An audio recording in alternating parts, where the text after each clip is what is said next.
Kalau cinta dia punya lenggok tu sampai sekarang saya masih ingat lagi bang. Saya masih ingat lagi dengan lenggok tu dengan jeansnya dengan macam tu kan. Dengan ada satu MV tu cakap, ya Allah dia ni memang seksi gila weh dalam MV tu.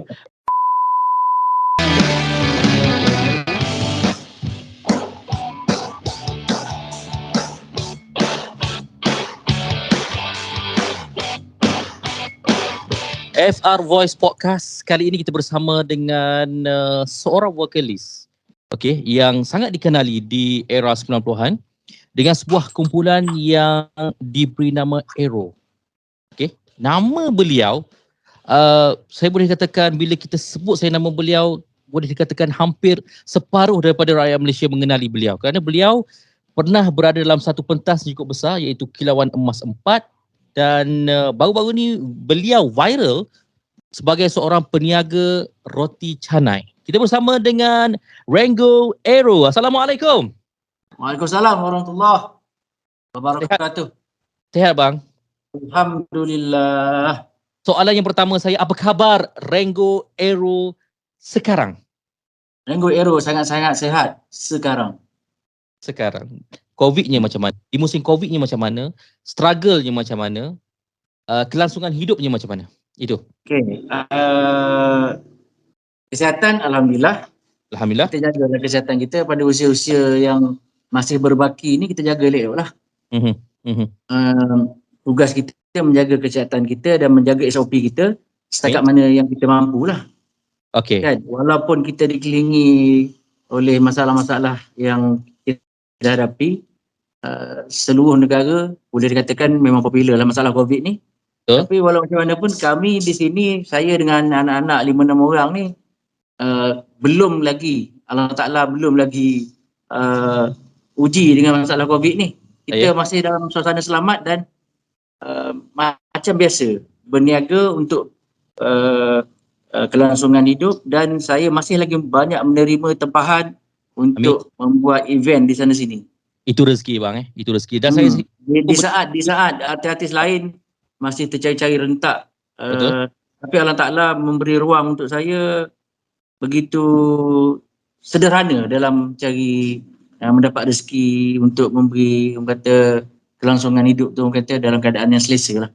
Saya secara peribadi belum lagi merasai air tangan daripada Renggo Aero, iaitu roti canainya yang dikatakan mempunyai orang kata kreativiti tersendiri, ada orang kata kesedapan yang tersendiri. Belum lagi saya peribadi, atau saya akan mencubanya. Okey, bercerita di era 90-an. Bagaimana meningkat naik di era 90-an dengan lagunya, dengan gaya beliau. Saya ingat lagi lenggok cara nyanyian abang dengan tekstur badannya. Kalau cinta dia punya lenggok tu sampai sekarang saya masih ingat lagi bang. Saya masih ingat lagi dengan lenggok tu dengan jeansnya dengan macam tu kan. Dengan ada satu MV tu cakap, ya Allah dia ni memang seksi gila weh dalam MV tu. Right? Kelakar pula macam saya gitu. Itu yang kita katakan zaman tu abang ada identiti tersendiri. So bagaimana Aero melayari satu kegemilangan di era 90-an tu? Sila bang. Sebenarnya kita ni, saya ni sebenarnya sebelum kita dah merakamkan album, saya dah study habis. Saya dah study habis macam mana genre yang perlu kita ada, apa trademark kita perlu ada, dan kita apakah market Malaysia perlukan masa tu. Kita buat kajian dulu. Kita bukan, saya jenis orang yang mengkaji, tapi bukan kaji benda lain, saya hanya kaji muzik saja. Kita kaji muzik ni, apa yang orang Malaysia nak dan apa yang diperlukan oleh orang Malaysia di waktu tu. Jadi kebetulan kita study dengan orkestra tentera darat, bekas ahli orkestra tentera darat. Kita study di kampung dengan orang yang mahir dalam lagu-lagu lama, lagu asli, lagu Hindustan. Kita study lagu 60-an. Jadi benda tu yang saya bawa dalam diri saya untuk saya berada dalam kumpulan Aero. Jadi saya benda-benda gini adalah sebagai satu senjata apabila kita berada dalam beberapa situasi, orang kata saya tak minat, contohlah kita pergi event. Saya nak minta lagu macam ni. Boleh? Kita orang minta lagu jenis macam ala-ala Hindustan, kita bantai juga. Jadi tu benda tu penyelamat kita lah, ilmu-ilmu yang kita dapat, kita belajar masa muda dulu di kaki lima, di mana-mana saja kita belajar, itulah yang menjadikan satu formula bahawa penyanyi kumpulan Aero berlainan daripada grup lain. Okey. Itu yang dijadikan Aero tu boleh dikatakan yalah jalannya orang kata bandnya boleh katakan band yang sama naik, tapi corak nyanyian dan juga muziknya beza. Sangat lain. Sangat lain, beza. Sangat. Saya memetik satu orang kata ringkasan daripada gitaris kepada kumpulan Aero iaitu Ayi. Ayi pernah mengatakan yang beliau tak sanggup nak gantung gitar. Okey, kerana selalu rindukan nak bersama dengan Aero. Dan banyak yang diceritakan ialah dia sangat rindukan pentas, sangat rindukan bagaimana rakaman dulunya macam mana kan, dengan analognya, dengan sekarang ni kita dah pergi kepada digital, right? So saya juga nak petik lagi satu orang kata kata-kata daripada Datuk Hatan. Datuk Hatan pernah mengatakan kalau ikut di era 90-an dia punya rakaman tu kita akan dapat warm music, right? Music yang lagi-lagi panas lagi, right? So yang menjadikan orang kata bezanya antara di era 90-an dan juga era sekarang. Tapi kita tidak menolak kehadiran digital.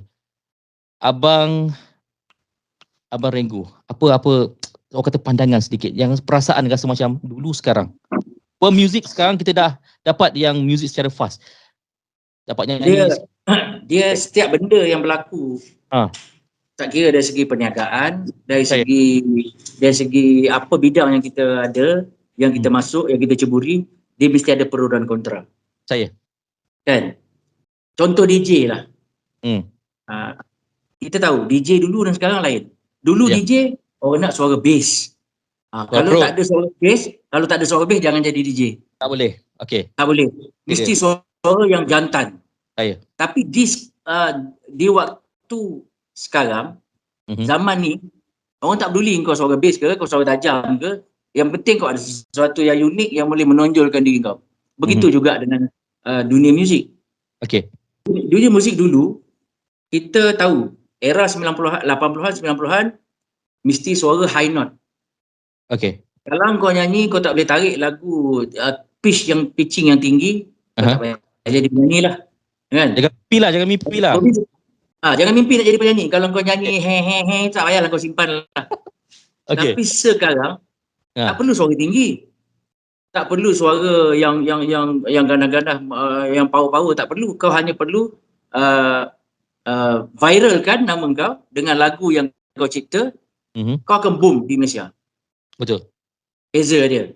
Walaupun bila kita suruh nyanyi lah, entah apa-apa dia nyanyi, tapi bila dalam kemelut sekarang, masyarakat hanya segelintir masyarakat dia hanya pandang handsome, lagu tu boleh masuk kepala dia, lagu tu ramai orang like, lagu tu viral, dia pun tumpang sekaki lah. Tapi abang, bukan sama ke? Dulu kita berkejar-kejaran nak buat album. Masing-masing nak penuhkan satu album, nak buat album. Macam mana pun nak penuh album. Sekarang ni kita berkejar-kejaran nak orang kata nak buat single dan nak orang kata nak popular dekat Facebook, dekat YouTube contohnya, buat MV yang memang music video yang orang kata lain-lain sikit, lain macam sikit, so kita akan dapat view yang lebih meningkat. Bukan ada persamaan di situ bang? Oh, jauh beza. Jauh. Dulu bila kita nak jadi artis, kita memerlukan yang pertama sekali vokal yang baik. Sedangkan kita tak ada kelas pun masa tu. Tak pernah pun kita masuk kelas. Kan, kita hanya bersandarkan bakat orang kata gifted yang Allah bagi, yang itulah kita ada. Dulu. Sekarang suara kau tak sedap, bila kau masuk dalam Simul ke, kau masuk dalam YouTube ke apa ke, kau hanya memerlukan teknologi digital menjadikan suara kau sedap. Dan dulu netizen yang menjadi juri. Dulu kita orang tak ada benda-benda ni semua. Benda-benda digital ni kita orang tak pandai. Kita perlu betul-betul gifted yang Allah Ta'ala bagi, itulah yang kita perjuangkan. Dan dulu artis bukanlah kategori yang jenis basic, dia punya basic dia anak kaya ke, dia handsome ke. Tak. Dulu muka macam ni je lah muka kita orang. Kan? Apa yang ada itu je lah kita keluar. Kita tak reti. Tapi Rengo Aero handsome apa? Saya lain sikit lah. Okay, faham. Saya kategori spesialis lah. Di situlah untungnya sikit. Okay, Kelantan kata kena akak.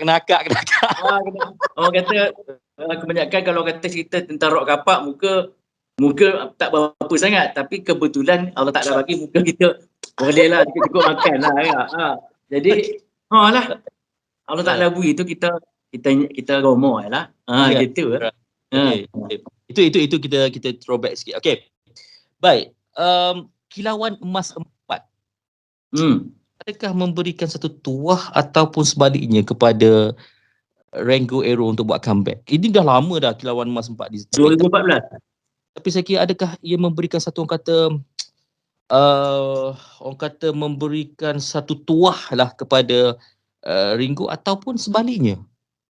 Okey, macam saya cakap tadi, ya, setiap satu benda apa pun dia ada pro dan kontra. Bagus dia Kilauan Emas, dia panaskan balik nama Ringo Aero. Walaupun dah diberi ruang menggunakan nama lain, Zain Kilauan Emas. Okey. Di situ orang tahu, rupanya Zain ni boleh nyanyi berbagai genre. Rupanya Zain ni masih wujud di muka bumi ni. Rupanya Zain ni menetap di sini. Dia ni meniaga ni, jadi orang tahu siapa Zain. Itu bagusnya. Tapi yang tak bagusnya, banyak benda yang kita terpaksa ulang balik. Kita terpaksa kaji balik, kita terpaksa study market waktu tu 2014 dengan tahun 95 punya market sangat-sangat berbeza. Dan kita terpaksa layan, kita sudah kena pandai IT dah. Dah tak boleh lah macam dulu. Betul. Jadi kita terkial-kial lah, kita dah tua. Kita terpaksa mencari balik, nak mengikut rentak orang muda yang bijak IT, yang tahu kuasa viralnya, begitunya, begininya. Itu beza je, sangat jauh. Kita kena bekerja keras balik, kena study macam budak-budak balik, kena study apa itu viral, macam mana nak guna YouTube, macam mana nak guna TikTok, macam mana nak guna FB, macam mana nak buat live, macam-macam benda kita kena study. Tapi betul lah bang, sebenarnya ini peredaran zaman daripada itu pun betul lah daripada tahun kita ada pop dulu kita jual CD dengan kaset je. Sekarang CD dengan kaset orang tak pandang. Orang semua sibuk YouTube. Tapi bukankah itu dipanggil sebagai peredaran zaman? Dulu kita katakan ada di tahun 60-an dengan pop yang terus naik ke tahun 70-an. 70-an terus naik kepada tahun rock. Rock terus naik kepada tahun zaman lagu-lagu rock kapak terus naik kepada lagu pop ataupun R&B. Okey, bukan itu terpanggil sebagai peredaran zaman? Dia sebenarnya benda tu putaran je. Okey. Putaran je. Dia kita dengar lagu contoh lagu era 60-an. Sebenarnya lagu era 60-an tu bila kita tengok balik budak-budak baru yang buat ni, sebenarnya lagu tu je pun pattern dia. Lagu tu pattern tu je, cuma muzik ni diubah sikit. Kesegaran muzik tu lain sikit sebab sound system dia dah lain. Daripada analog dah pergi ke digital. Dia dah berbeza sikit dengan penampilan yang berbeza. Padahal kalau rambut berserabai-berserabut, tutup muka gitu tu zaman 60-an dah keluar dah dulu. Dia rotate balik je. Begitu juga dengan rock. Rock dulu contohnya macam Deep Purple ke, macam grup-grup tanah air kita. Bila kita putar balik zaman sekarang, beza dia rambut pendek je. Dulu rambut semua panjang, sekarang rambut pendek. Sekarang masih ada lagi, kekal lagi dengan seluar koyaknya, dengan trademark, cuma berbeza sikit. Adalah perbezaan ni, tapi dia rotate tu je balik. Sama je. Kalau nak nyanyi lagu rock, suara mesti power juga. Tak power, jangan nyanyi lagu rock. Saya nak suntik lagi Kilauan Emas 4 tu. Abang memperjuangkan kata nama Muhammad Zain ataupun Zain pada waktu tu. Nama Zain pada waktu. Tapi nama Zain ni macam berjauh hati dalam industri. Kekal juga dinaikkan nama Ringo Aero. Adakah itu satu percubaan yang Dengan izin bang? Dengan izin tersebut ni? Gagal? Sebenarnya bagus. Hello? Kalau nak kira nama Zain ni nama sebenar kita. Connection loss. Kan? Sebenarnya bagus. Cumanya kita bermula dengan nama Ringo. Itu saja. Kan? Kita bermula dengan nama Ringo, jadi agak ganjil ataupun janggal apabila kita tiba-tiba tukar dengan nama Zain. Tapi itu kita mengikut market masa tu memerlukan satu nama yang baru, dan daripada kita guna nama yang ngarut, baik kita ambil nama kita sendiri. Dan satu penjenamaan jugalah. Tapi bukan kategori gagal, tidak? Itu, saya hanya mengikut format Astro yang mengarahkan guna nama lain selain nama Ringo. Jangan guna nama Ringo sebab mengganggu dia punya rating tu waktu tu. Tapi nama Zain pun orang tahu dan rating kita tetap nombor 1 juga. Ya, betul. Masa lagi orang panggil Ringo Aero time tu. Tetap panggil Ringo ya. Sebab orang tahu siapa penyanyi tu. Nama je lain, orang yang sama. Semakin panas. Saya nak tanya lagi. Sebab baru ni ada viral satu video daripada Abang Ringo sendiri. Ada orang kata sentuh mengenai penjurian di salah sebuah pertandingan yang berprestij di Malaysia ini. Yang mana seorang juri naik ke pentas, dia cuba mengajarkan bagaimana cara menyanyi dengan betul, dengan key yang betul, dengan ritme yang betul. So abang bersetuju dengan cara yang sebegitu. Tapi ada juga yang mengecam dengan cara yang sebegitu sebab dia boleh melambatkan proses untuk pertandingan tu sendiri. Banyak benda yang kita cerita. Alright. So macam mana tu bang? Macam mana abang boleh bersetuju? Sebagai seorang penyanyi, setiap penyanyi dia nak nyanyi sedap, orang boleh dengar dengan tenang, dengar dengan jelas, dan penyanyi itu nak orang terhibur dengan nyanyiannya. Tanya penyanyi mana pun seluruh dunia ni, kalau dia menyanyi, dia suka orang tepuk tangan, dia suka orang terhibur, dia nak orang berpuas hati dengan persembahan dia. Semua penyanyi macam tu. Walaupun dia bayar RM1 ataupun dia bayar RM1,000,000, dia nak orang beri tepukan dan menghargai setiap nyanyian dia. Tapi bukan tu bang, bukan cara macam tu, macam dia macam seolah-olah macam menjatuhkan maruah penyanyi itu sendiri, bukan? Dia sebenarnya benda ni bergantung pada persepsi orang. Satu benda yang kita buat, persepsi dia ada berbagai-bagai. Walau benda itu baik atau jahat, persepsi dia macam-macam. Tapi dari segi vokal yang ditunjukkan oleh Hetty Kosh Endang, kan? Bagi saya bercerita tu untuk pihak saya. Bagi saya, kalau saya berada di pentas itu, diajar begitu, saya sangat-sangat berterima kasih. Bersyukur, Alhamdulillah. Ada orang yang lebih mahir, lebih lama, lebih otai, yang tahu, rupanya kita nyanyi ni ada banyak kesilapan dan perlu diperbaiki. Bukan beli tu, bukan betul. Itu betul. Itu betul. Sebab saya nyanyi dah 30 tahun, saya masih lagi mencari-cari macam mana nak nyanyi dengan betul. Apa perlu diperbaiki? Di mana kelemahan saya? Saya perlu tahu benda tu sebagai seorang penyanyi. Sebab kita nak menyanyi bukan di situ saja. Bukan di pentas JB saja. Kita akan menyanyi di pentas lain. Kita akan menyanyi dengan jemputan-jemputan orang lain. Kita mesti bagi yang terbaik.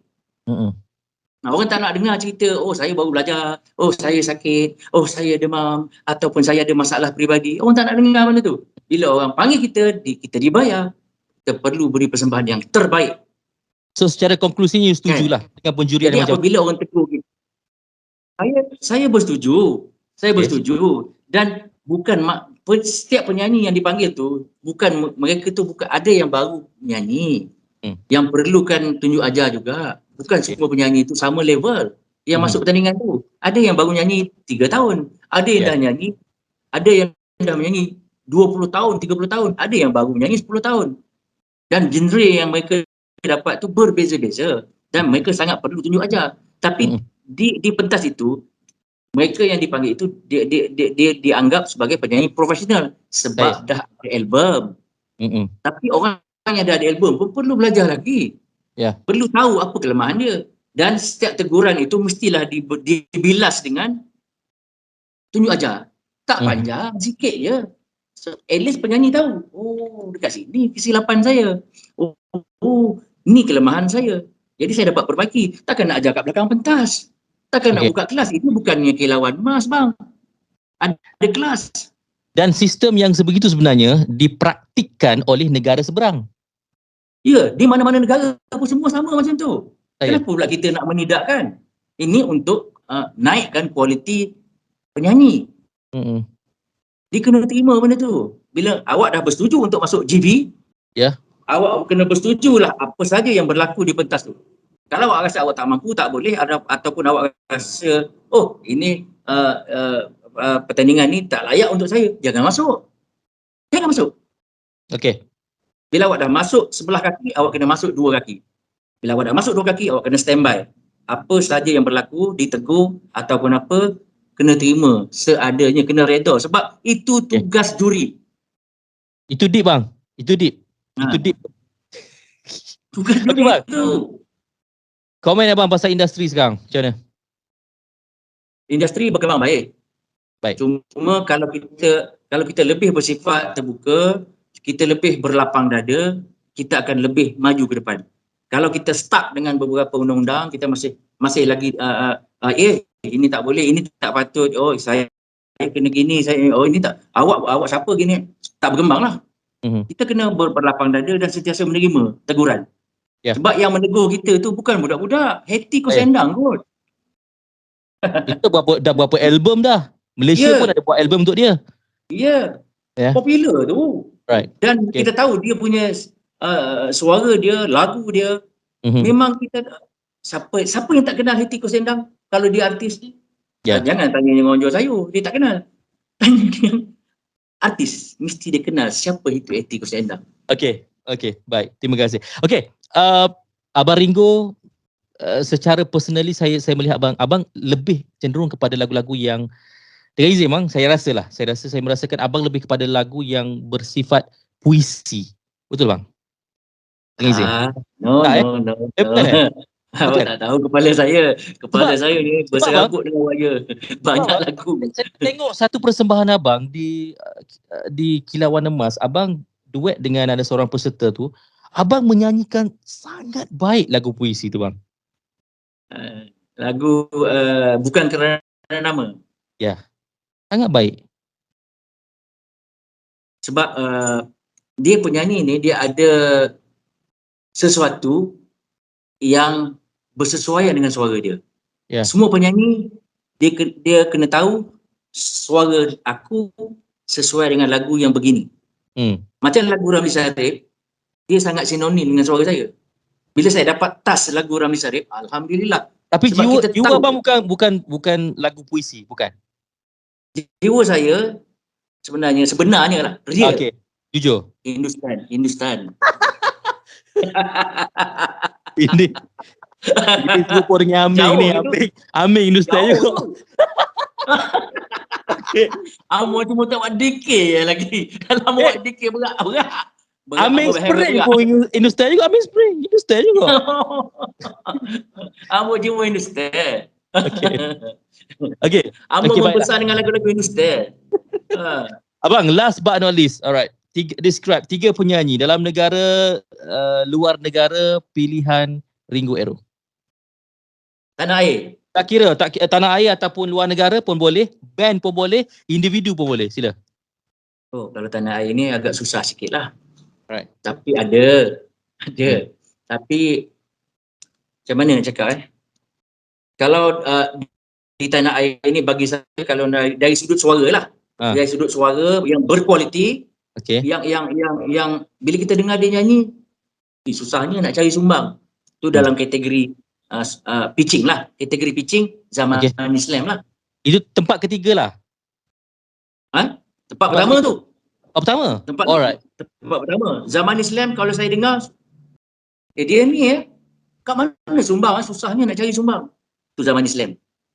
Okey, kalau suara paling merdu dalam tanah air kita. Tempat kedua. Ada husky, ada bass, ada treble, ada lemak merdu. Arwah Salim Iklim. Oh, okey. Itu dalam kategori lain lah. Kategori kemerduan. Baik. Okey. Kalau nak kira yang nombor 3, yang orang kata kita dengar, kita layan, kita tak puas, ya maafillah lah. Okey. Okay? Abang. Tapi dalam rating 3 orang tadi, nombor 1 arwah Salim Iklim. Salim Iklim. Okey, baik. Luar negara bang. Luar negara. Tambah sikit. Luar negara tak lain tak bukan the one and only Michael Bolton. Fuh. Itu kategori Mak Saleh lah. Okey. Kalau kategori tempat kedua? Michael Bolton nombor 1 lah. Kalau tempat kedua tu Bryan Adam. Fuh. Okay. Tempat yang ketiga Deep Purple. Deep Purple. Okey. Ian Gillan. Sorry, ni apa nama? Scorpion.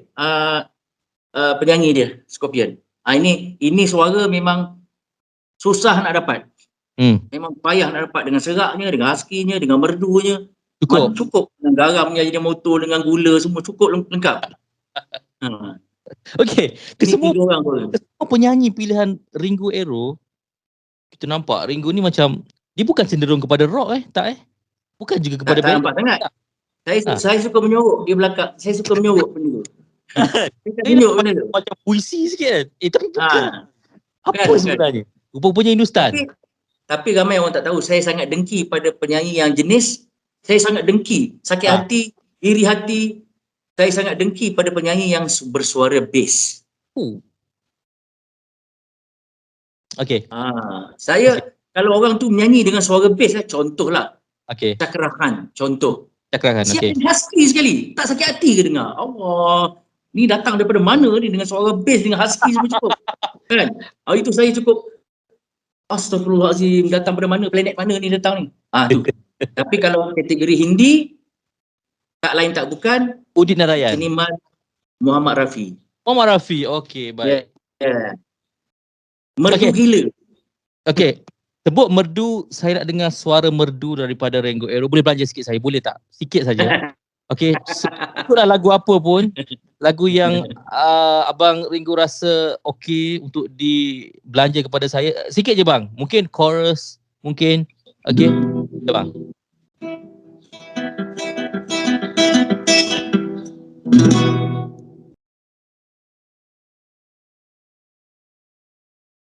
Kalau cintaku bertemu dengan dirimu, hatiku menjadi semakin rindu. Tak dapat nak disembunyikan lagi perasaan ini.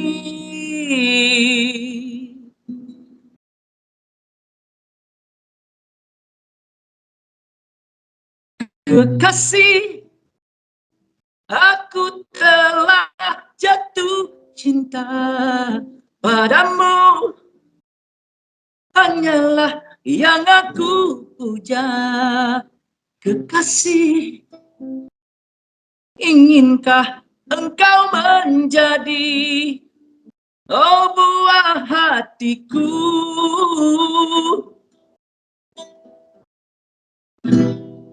Takdir yang menentukan, pertemuan yang tak disangka, takdir jua yang menentukan perpisahan. Di talian cinta ini terjalin ikatan mesra, walau hanya seketika, bagiku sungguh bermakna.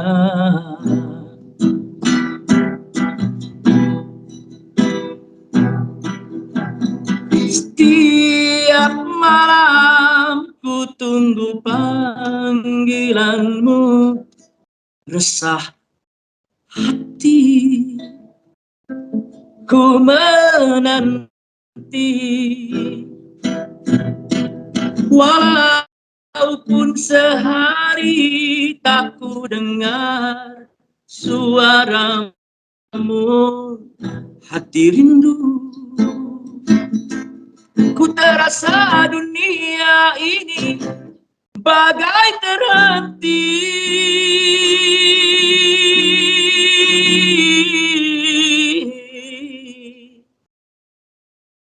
Dah. Bang. Abang. Anugerah suara yang tiada cacat celanya bagi saya. Sebagai pendengar. Kehebatan Allah Ta'ala tu. Kan? Terima Allah kasih. Ta'ala memberikan kita suara. Terima kasih berbanyak abang mengisi sekejap. Sekejap tak sekejap juga, setengah jam kita ni. Bersama. InsyaAllah saya doakan abang semua supaya dimurahkan rezeki, dipanjangkan umur. InsyaAllah. Dan ialah diberkati oleh Allah Subhanahu Wa Taala. Terima kasih berbanyak abang. Alright. Sama-sama. Kita jumpa lagi. InsyaAllah. Assalamualaikum. Waalaikumsalam warahmatullahi wabarakatuh.